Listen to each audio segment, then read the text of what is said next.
Data from the outdoor swimmers showed that almost 500,000 people went open water swimming between 2017 and 2018. And between 2019 and 2022, this figure grew by nearly 3 times. But with temperatures of open water being as little as 8 degrees, it begs the question, why are so many people doing it? I injured myself running London Marathon, tore my ankle ligament, and I couldn't do anything else. I'm a really active person, so I challenged myself. I've always loved the sea. Challenged myself to swim in the sea for 100 days of the summer, and I loved it so much. I started my first winter, and then I set myself a challenge of swimming every single day for a whole year. And this, over the pandemic, I was able to come down every single day, and I ended up doing 1,000 days consecutively, which got a good amount of media attention. It just completely transformed my life. Like, I feel so much more calmer, relaxed. It's transformational. So I wake up in the morning, I come out, maybe I'm a bit tired, lethargic, I go in the water, and then I'm totally energised for the day. It's the most amazing feeling. Not only has Kirsty embraced open water swimming, she has also made it into her business, where she coaches other people to get into the open waters. So I started a project 2 years ago now, giving people confidence in the sea. Then I became an open water swimming coach. So I teach people down here, and I love it. And yeah, it's amazing how popular it's got. Since I started, there weren't many people doing it, but then the pandemic came and more people came down. And it's just become this huge community of sea swimmers that get up every day, go in that ice cold water and feel great for it.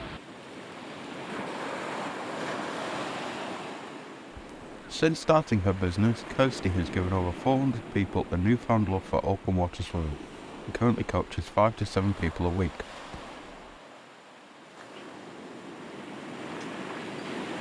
My name is Kat and I have just started my wild sea swimming journey.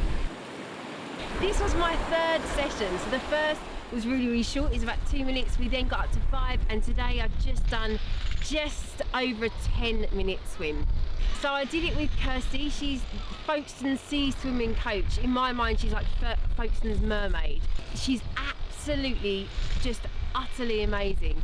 And the reason I say that is because when I first contacted her, it's through Instagram, and she was completely compassionate, understanding, and really encouraging, just made me feel completely at ease. But I knew that there was something that was just drawing me in.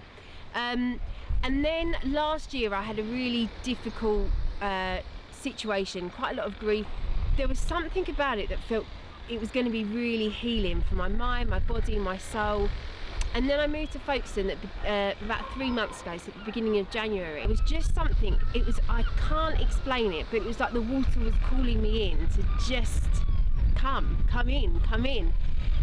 And I haven't regretted 1 second of it since. How do you feel when you come out of the sea? Can you describe that? Alive, just absolutely alive.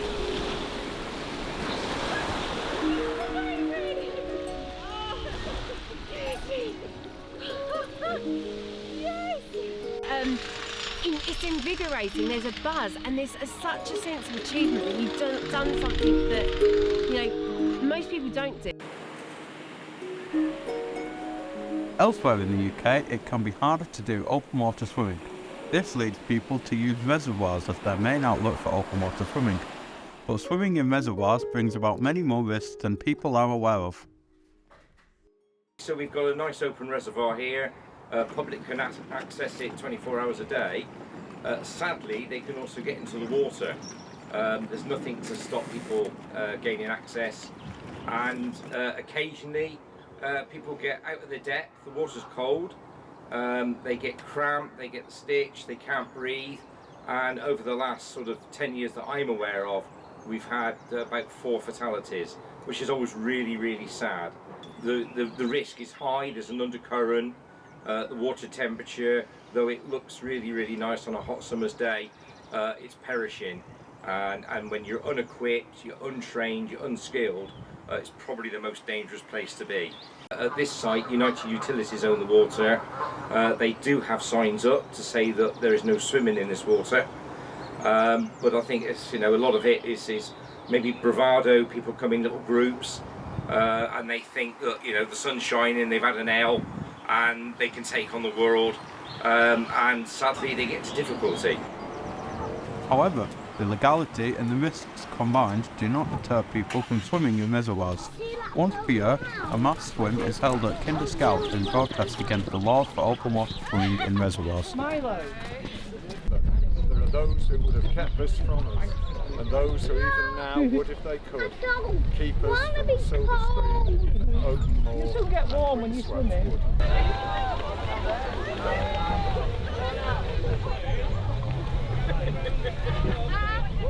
We are here today to swim for our right to swim in open water spaces around the UK, rivers, reservoirs. There's a lot of restrictions, and obviously 91 years ago we did there was a trespass here to roam the mountains, well, the hills of Kinder, and so now it's become a bit of an annual thing to come and swim here and have better access to our waters for well-being, for health, happiness, and also an awareness of the environment and our impact on it and our care for it with climate change.